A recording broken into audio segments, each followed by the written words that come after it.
Hey everyone, Nick Engvall here. Before we get into today's episode, I want to tell you about some of the people that make the sneaker history community and this podcast possible. It's more important than ever to think about who you give your money to when you're buying clothing to go with your kicks. Our friends at Guilty Goods started their brand with a goal of giving back, especially to the communities that make sneaker culture possible. With every purchase from Guilty Goods, at least 10% of the proceeds are donated to organizations like Big Brothers and Big Sisters, the Susan G. Komen Foundation, the Movement for Black Lives, and many more. You can save 30% on your order by using the code HISTORY at guiltygoods.us. Again, that's history at guiltygoods.us for 30% off, and you can feel good about your purchase knowing you're supporting a meaningful cause. Sneakers are all about presentation, and if you're like me, displaying your kicks at home or in the office is just as important as when they're on your feet. Sneaker Throne makes sneaker display cases featuring customizable LED lights, drop-side cases to showcase the entire side of the shoe, not just the heel or the toe, the whole shoe. They've also got display cases for trading card collectors and hat collectors. To me, it's the perfect way to display your collection. You can save at least 10% on your Sneaker Throne order by using the code HISTORY at sneakerthrone.com. That's history at sneakerthrone.com. If you're a Patreon supporter or a member of our Discord community, you already know about Kicks with V hot sauce and his small batch, locally sourced hot sauce. V has been one of the biggest supporters of sneaker history and the podcast since the early days. He's currently the defending champion in our community trivia nights competition. Kicks with V hot sauce has been a huge hit with the community. You can save 10% on your order by using the code SneakerHistory10 at kickswithvhots.com. That's SneakerHistory10 at kickswithvhots.com. Now, you're probably here because you like sneakers, and if you join the Discord, you know our community is about so much more than that. Whether it's the marathon-like community calls, trivia night debates, the in-person meetups, or just sharing our favorite experiences, we found that although we have such different backgrounds, we all have some unexpected shared passions. Not only does the entire community look out for each other when it comes to releases, we're like a support group for life in general. You can join the Discord community for free by heading to the show notes of this episode. After you're done listening to this episode, tell someone you like their kicks today. You never know how far a simple compliment can take you, and we all know how good it feels to have someone show their appreciation. Now let's get into today's episode. Jordan trying to shake off starch. Oh, what an LeBron James with no regard for human life. Final seconds. Bryant for the win. Iverson against Gill, the crowd on its feet. Allen for the win. Welcome to the Sneaker History Podcast. What's up, everybody? Welcome to another fantastic episode of the Sneaker History Podcast. I'm Party Thor, here with alternate Waldo. How you doing, man? Can't find me. I'm in the shadows somewhere. I'm just kidding. This stress made me think Waldo. It's I love those books. I love him too. Something Party Thor would say, so it's fitting. But really, his name is Mike. How you doing, man? Oh, I'm fantastic, man. How you been doing? I'm good. I was just thinking about it as I was putting this shirt on. Party Thor is probably my favorite version of, like, if you consider him MCU like Thor's. Party Thor's hilarious. Yeah, dude. I love it. I mean, alternate timeline, still a part of MCU with that show, so we'll take it. We'll accept. Party Thor is a lot like the main character of our episode today. A character larger than life, super strong, unstoppable, kind of gets in his own way when he was kind of got in his own way when he was younger. We'll see who we're talking about here in a minute. But before we get all the way there, make sure you like and subscribe, whether you're listening or watching to this episode. Please leave a review on whatever platform you're enjoying this on. We appreciate it, and it really helps out the channel. And let's start off with probably our most seasoned skit or, segment we do. Rockin' and Coppin'. Mike, what have you been rocking, and what's a shoe that's come out that you've had on your radar to maybe cop?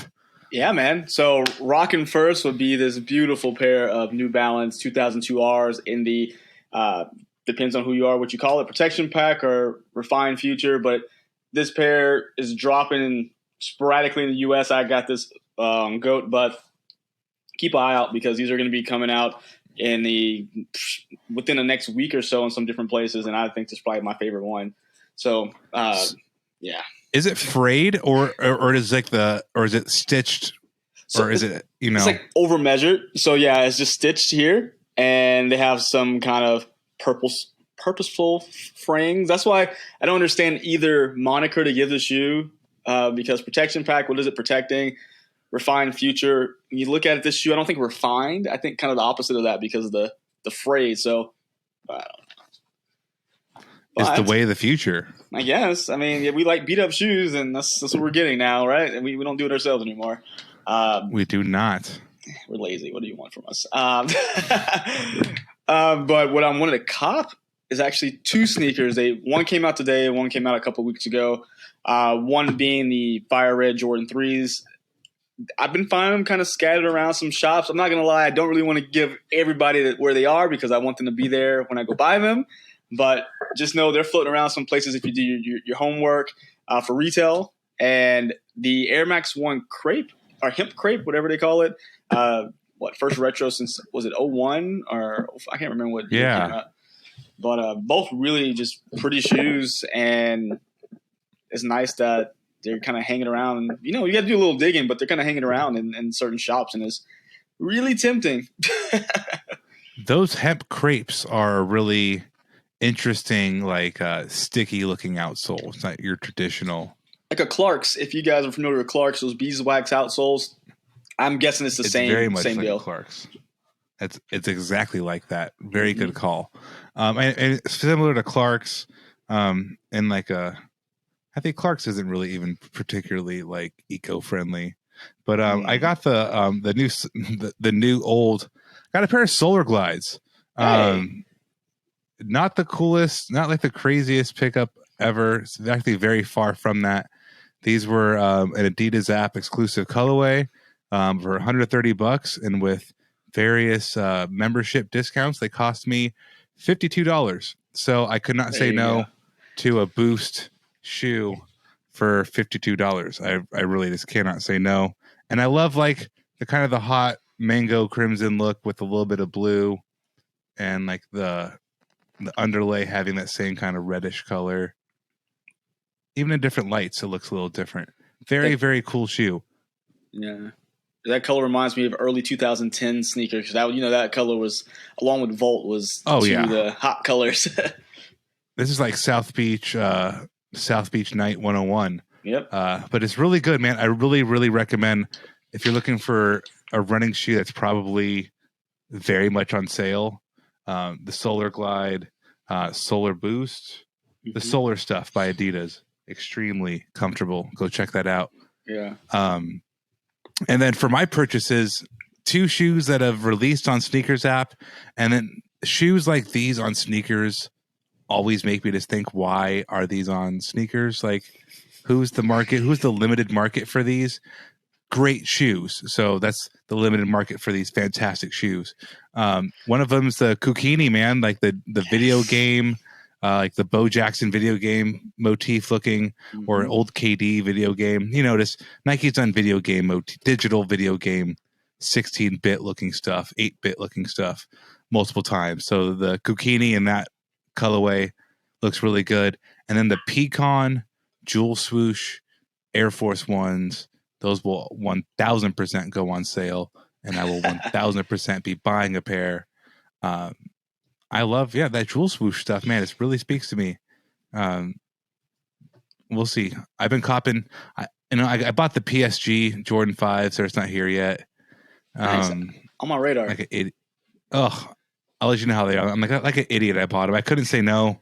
I was like, it looks really good. So maybe I need to chill off and not get the pecans. But more importantly, our main topic, the creme de la creme. I think probably the most fun and entertaining at this time athlete of all ever. I think one Shaquille O'Neal from like 1992.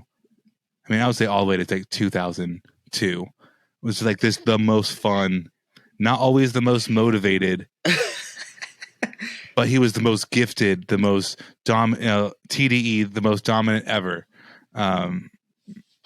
He's just like, he's a force of nature. No matter how big your guy was on your team, Shaq was bigger. Facts. It's crazy. Yeah, right. It makes no sense. So that brings us to a 30-year-old anniversary retro of the Shaq Attack. I would say it goes, Shaq Attack and Shaq Gnosis jockeying for the most famous Shaquille O'Neal sneaker of all time. But the Shaq Attack, originally released in 1992, 30 years ago. And it was the first collaboration release with Shaquille and Reebok. He signed a very lucrative at the time. Think about this. Their article earlier this week with Steph Curry might be making $1 billion contract from Under Armour. And at the time, Shaquille O'Neal, the biggest, youngest, hottest thing on earth, signed a 5-year, $25 million contract. $5 million a year. I mean, Complete creative control to a degree, because we'll talk about the line as a whole. But can you imagine this, like, how I understand how OGs are like salty sometimes, because it's like, you know, Shaq's going to be a billionaire on his own anyway. He'll do just fine in life. But, you know, just the difference in time between 92 and 2022 and just the money on the table for athletes and what Shaq was is insane. Yeah. I mean, what's crazy about what Shaq did, like, not only did he come in, like you said, full creative control, but if the story's correct, which I think it is because he tells it, he came in with his own logo already, which it boggles my mind. And I don't want to go too far down this rabbit hole, but how did no one learn from what Shaq did? Like, he came in with his own, hey, this is my agenda. This is what I want to do. I'm going to take creative control of this. And he got it. So it boggles my mind on how Shaq seems to be the only person who's done this so far, that, to my knowledge at least, that just knew what he wanted. I mean, he had a very good team around him coming out of college for him to be able to just do that. And then that big personality, he came in a perfect time when big men were the it thing, able to move units. I mean, those shoes are going to be iconic forever. And getting the Shaq Attack again for the 30th anniversary, I mean, it's just, even if you're not going to go hoop in it or wear it on a day-to-day basis, it's something, you know, the history behind it, you got to have in your collection. What I think is really interesting is that level of self-awareness you just described, I think can very much be seen in like LaMelo Ball. Like he knows exactly, you know, his dad is his dad. So right? He very much probably had branding talks with LaMelo when LaMelo was like 15. So it's like Shaq knew at a young age what he wanted. And what he wanted was something not just to rival, like, you know, at that point, Reebok and basketball, they weren't just starting, but Shaq was like the first really big, like huge signing. I mean, Sean Kemp stuff, I think, was just starting off too. The Kamikaze 2, I think, was in 96. So the Kamikaze 1 would have been like 94, 95. Shaq Attack, 1992. That's like their first real like full plunge. And Shaq got what he wanted. It was the first basketball shoe to feature a carbon fiber shank. The world and marketing will tell you that the Air Jordan 11 is like the first one to do that, but it's just the first Nike basketball shoe to do that. The Shaq Attack had instant pump technology. When you think about this, like pump and how popular that was, it was single-handedly like making Reebok the coolest thing on earth. So you have carbon fiber plate, making it light in the midfoot, the biggest, baddest person on earth wearing them, a sick logo on it, great colorways, a little bit of leather, and a pump system for comfort. Like that, you know, pushed together results in a Rookie of the Year for Shaquille O'Neal, a trip to the playoffs, which the Orlando Magic were like one of the worst teams the year before. That's how they got Shaq. Seems to be a recurring thing with them. Yeah, right. And he was a starting center. So like Reebok knew, just like they knew with Allen Iverson, that'll be a whole other story if not already well documented on sneaker history. But the Shaq stuff, Rookie of the Year, starting center, all-star game, like to have his shoe out and in time, like LeBron was on that level. Kobe didn't even have his shoe. You know, Kobe is wearing with the EXT, EQT. No, the EQT, elevation. Yeah. Before, like, it wasn't like really the Kobe shoe. No, it was the EQT. Was it the EQT Elevate? Yeah, I think it was. Yeah, that was a dunk contest shoe. Yeah, but like Shaq arrived, undid the briefcase, and had everything ready to go. Yeah. He had a plan. Like I say, he had a plan stepping into the league. Once he got drafted, he like, all right, cool. This, and this is going to happen. And it's amazing to see it all. Because, I mean, wasn't the Shaq Attack the shoe he wore when he broke the backboard his first backboard in the professionals. Yeah. So there's just so many things that go along with it. So, I mean, the most iconic look of the Shaq Attack is what's releasing on the 23rd of this month, the white aqua, which is so funny to me. Am I colorblind, or is that more of an aqua blue than like Orlando Magic blue? It's definitely a lighter blue. I don't know if I'll go full aqua, but it's definitely not that dark Orlando blue. So it really is just kind of his own thing. Like, I feel like it is. None of Shaq's shoes really necessarily match the uniform, which you think about it, that's what Jordan was big for. Oh, got to have black and red, got to have, black and black, whatever it was. Mm-hmm. Like, Shaq just kind of did his own thing, whether it be that you kind of aqua or whatever, ultramarine blue, whatever you want to call it. And then the Shaq Attack was just black and white. Like, nothing directly correlated with his jersey. Like, he was ready to make a move anytime. I was like, hey, wherever I go, the shoe's going to be cool. Like, it's going to be all right. Well, when you think about its contemporaries, not in the same sport, but you have like, a Scream Green Huarache with that kind of softer blue and green, just like not deep colors. And then the Converse Larry Johnson stuff, that was like black and kind of more that Hornets baby blue, but just like softer pastel-y looks. And, to your point, it was just a little different, but it looks fantastic with an Orlando Magic jersey. Still, it's like you would think it would clash or something, and it works. Works completely. Works good. So that's like the OG most important colorway. Then there's that great the away, right? I think every iconic shoe has a home and away for the most part, which is just like the black with that same color blue. There's an LSU retro. I think it gets spotty. There's a Volt. Shaq Attack, all Volt. It's a lot of shoe, I think, in Volt. It can get a little spotty, but I think with the 30th anniversary, they're celebrating it correctly, and it's a shoe that in that color is like, I don't care if you work on One Bowerman Drive or if you are in Germany working at Adidas, like the Shaq Attack's badass. Like it's, in that color is like, it is what it is. Like it's phenomenal. It's an icon. Yeah, and I can't wait to see it, because if you look at everything that Reebok's been putting out, especially their anniversary shoes, I mean, I got one floating next to me. So, Iverson shoe, they just came out with the blue toes. This is such a great quality shoe.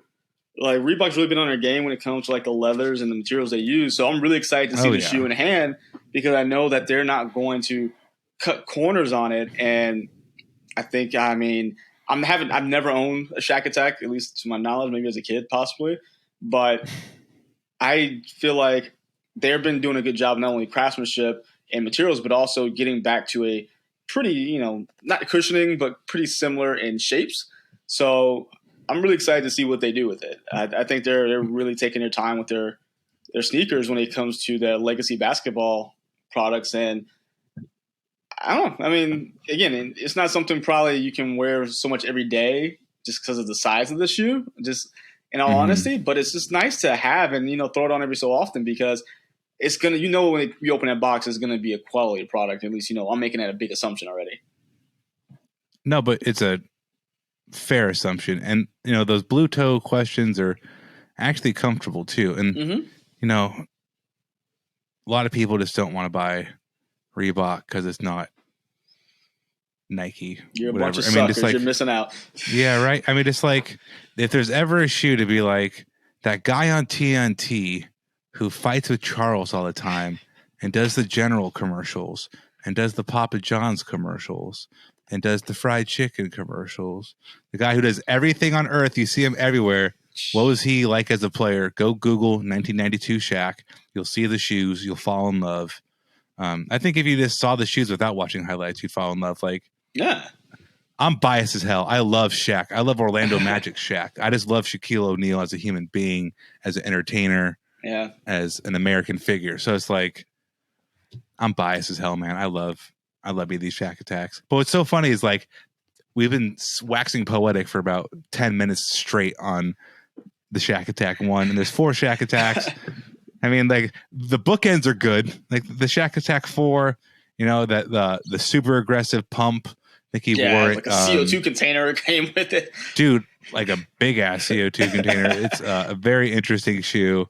Right before the Shaq Gnosis, they kind of like righted the ship on his 5th shoe. Yeah. But like the best thing about the Shaq Attack was the same time he did Shaq Fu and video games, and it's like he was doing blue chips. Like Shaq was a busy man. Like basketball was very important, but like the Shaq Attack 2 and 3 skipped over those for a reason, man. I mean, like the 3 is better, but the 2 is, I think, is the 2 is forgettable. The Shaq Attack 2. The 2 is very forgettable. Like I honestly forgot it even existed. I'm like, that's the 2? Very generic. It didn't have the same personality as like the 1 and of course the 4. But what's wild to me is why, even if you put the 2 shoes side by side, like how do you not get a feel?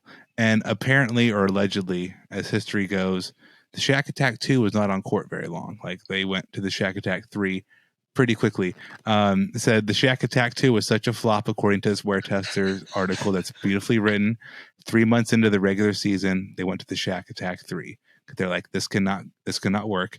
This is Evan Miranda's article on Shaq's shoes on weartester.com. Go check out the article. It's really good. But 3 months in, just to be like, ooh, we messed up. Yikes. But like, that's like so Shaq, you brought up his college stuff. He wore LA Gear in college. Yeah. That's an LA Gear shoe. That's just like at that time, LA Gear more brands still existed. Yeah. So like they were looking around. I definitely see also the Larry Johnson Converse shoe. I definitely see that. Too. And I see some British Knight action in there. A little bit, but right. They're looking at them and it's like, some shoes are looking forward, like the Shaq Attack 1 and the 4, honestly. Like the 4 is a tough wear because it's so high.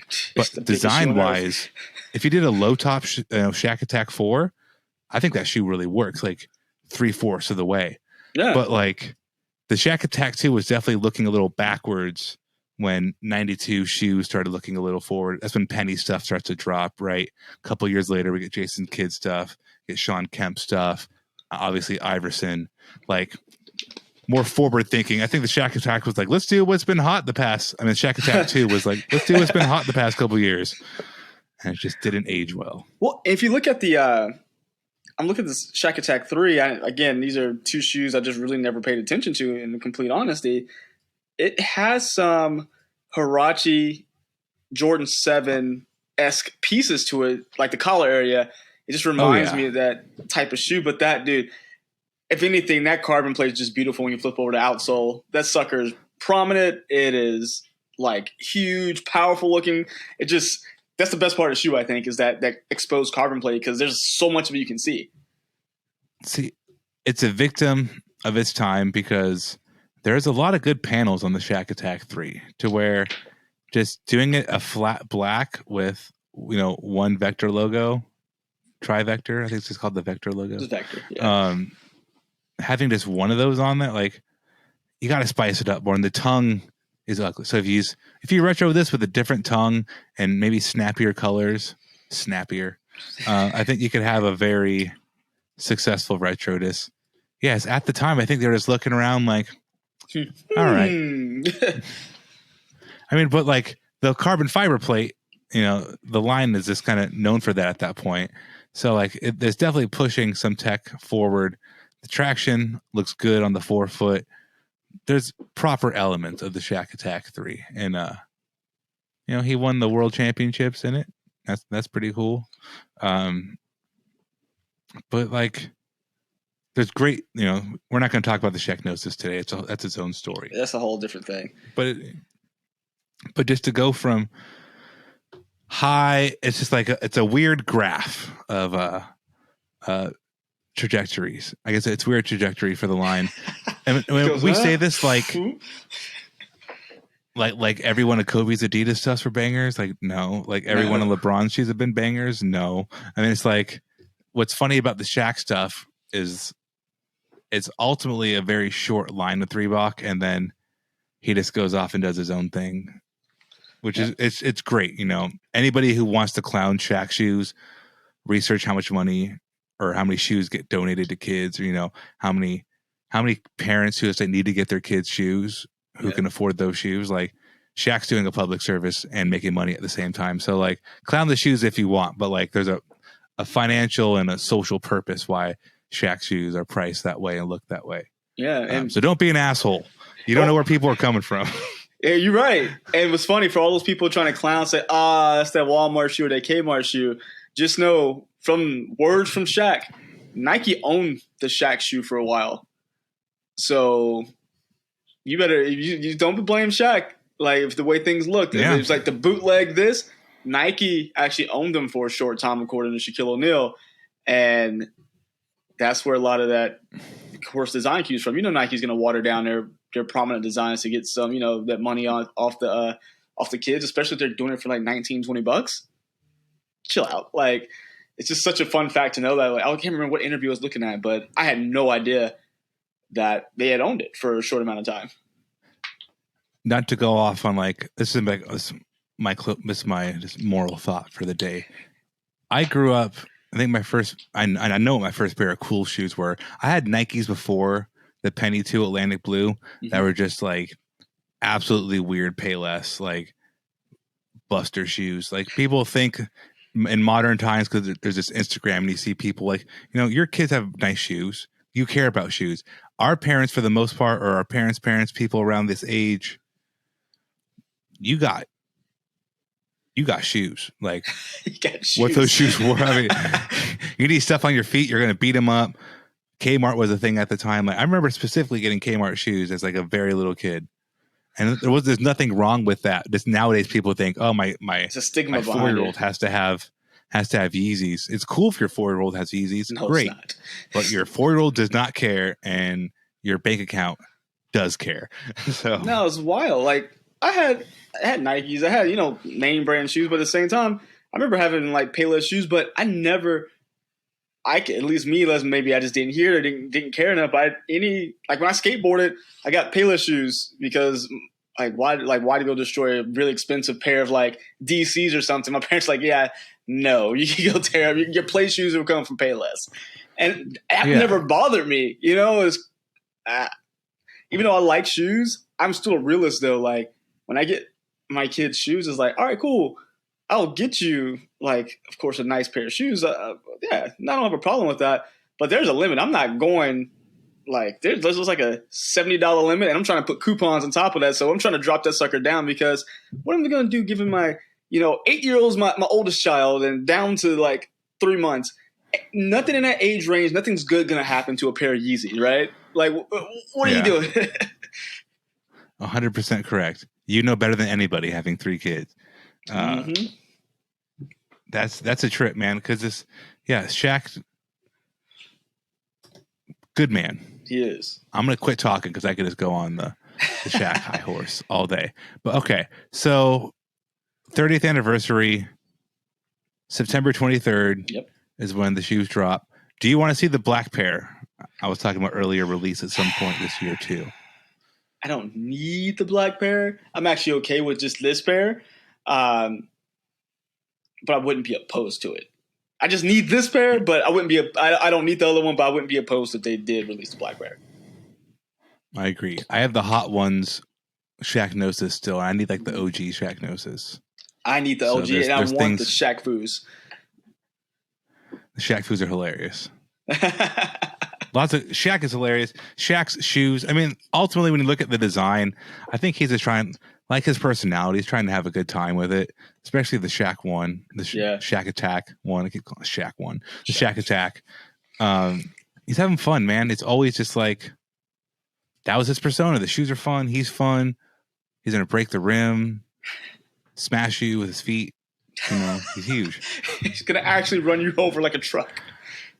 If you're a 2-year-old and you look at Shaquille O'Neal from a perspective on the ground, his foot is probably 80% of your body. Like, bro, I'm a 30-year-old, 33-year-old, and his foot's 80% of my body. What are you talking? More like 72. But we digress. So, I mean, listeners, make sure you get out there, support Shaquille O'Neal, support Reebok, the Bach boys here. Boys, it's almost October. It is almost October, and I'm planning some trips, and I'm bringing these. Reeboks with me because they're fantastic. But we digress. Everybody, thank you so much for listening. We'll do more about Reebok and Shaq and other basketball shoes at another time. Maybe a follow-up episode coming out soon about this big man shoes in general. Maybe we'll have more people on the podcast. Only time will tell, so you have to tune back in to see.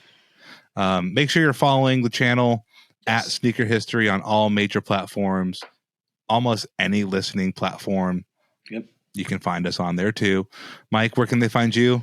Find me here all the time, but you can also find me on Instagram and Twitter at MadWatcher789. You can also find me, of course, on YouTube at Mike Guillory. So I'm everywhere. You can find Mike in these streets, and you can find me, Robbie, at RAHBEE702. Tell a friend to tell a friend. Let's get this community bigger. Booyah, Chuck. That's my best Drake. Impersonation. Drake Jamaican impersonation. Like Jamaica. It's Inception. Impression within an impression. Is it Jamaica? Like Drake? It's just Jamaica. Don't give All him right, that. everybody. We're getting weird. It's late. All right. Thanks so much. Have a good day. Peace. Hey everyone, this is Nick again. Before you take off, do us a solid and head over to Apple Podcasts to leave us a review. Give us a rating on Spotify and Amazon Music, and make sure you're subscribed to our YouTube channel because we have even more video content coming soon. Speaking of new content, we have an amazing community of sneaker enthusiasts that hang out in our Sneaker History Discord on a daily basis. While sneakers is a connection point that brought us all together, we've all discovered countless shared passions that we have in common with each other. We recently launched a couple of new podcasts directly from our community. One of them is a Formula One podcast. If you're an F1 fan like me, the Exhaust Notes podcast is your weekly fix of Formula One fun. It's hosted by myself, Rohit Malhotra, and Todd Yates. New episodes drop every Tuesday. I've been wearing fitted hats for years and collecting my favorite teams since I was a little leaguer. It has been awesome to see so many new fans getting into fitteds in recent years. Crown and Stitch is our new talk show about fitted hats with Dexter, Keith, and myself, where we talk about fitted hats, snapbacks, throw in some obscure hats because we all kind of like some funky stuff once in a while, don't we? Copping, collecting, and so much more. New episodes drop every Wednesday. Hit the links in the show notes for this episode to give our new shows a listen, and be on the lookout for more new podcasts dropping soon. Last but not least, tell someone you like their kicks today.